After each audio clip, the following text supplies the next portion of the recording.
You know, when I interviewed his wife for the 40th anniversary, she felt that that doctor passing away kind of was some of the fuel for Larry. Yes. Forward. Yes. So you remember that Yeah. video, yeah.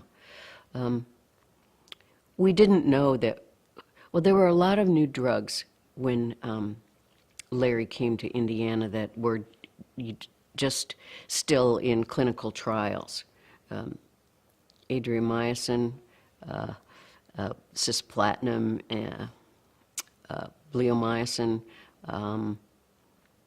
and a little later VP16. These drugs we would get from the National Cancer Institute.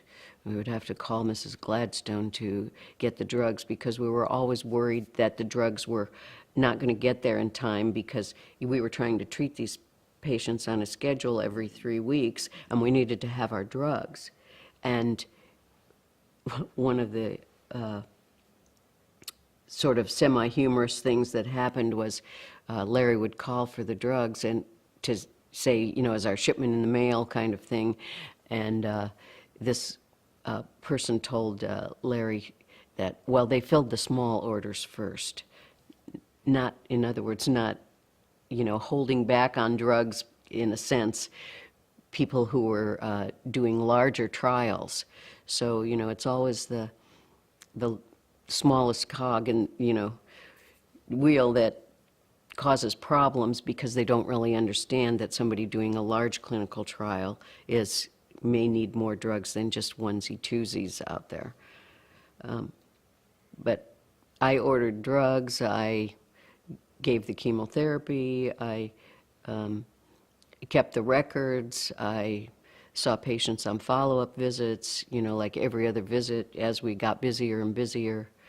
But there were a lot of patients with various diseases we thought we were really helping with all these new drugs, with lung cancer and breast cancer and testicular cancer, because these drugs hadn't, you know, they were just becoming the drugs of choice for treating these diseases.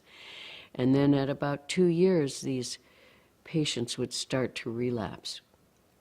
And that was just extremely disappointing, you know, just where I'd been working long enough to really think this was all going to be great and we were going to save all these people, they started failing.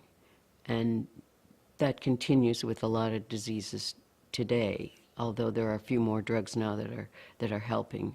But the testicular cancer patients with adding the cisplatin, that really made the difference. Prior to adding cisplatin to the protocol, could you describe kind of the typical patient and the outcomes that they experienced? Well, one of the things we didn't have at that time were drugs to help manage the nausea and vomiting. And all of these drugs had their own set of side effects. So cisplatin caused hearing damage and kidney damage, and bleomycin could cause lung damage, and Velban was the third drug in the combination, could cause some neurotoxicity. So, you know, all those things had to be evaluated each, and then they lowered all of them worked at lowering your blood counts, which is why you could only give them every 3 weeks, because you had, the blood counts would drop down, then they'd start to come back up, and when they're coming up, you'd treat them again. And the side effects from the nausea and vomiting were horrible. They were just horrible.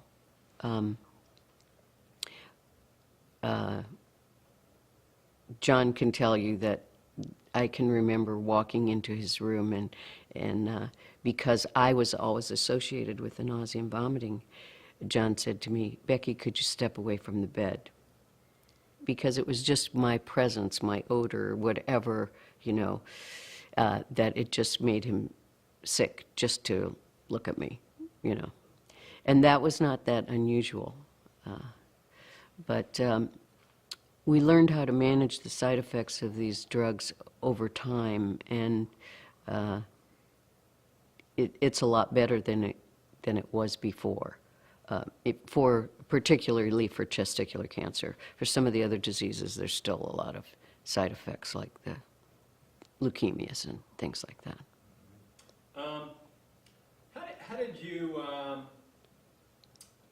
you handle your interaction with these individuals? I mean, because I know you're kind of talking up here, it caused this and it caused that, but at a personal level, how did you interact with them, and did you kind of put up some barriers, knowing some outcomes might be coming, bad outcomes for people? Or tell Pat about how you personally interacted with these patients that were going through this. Hold on a second, let me ask.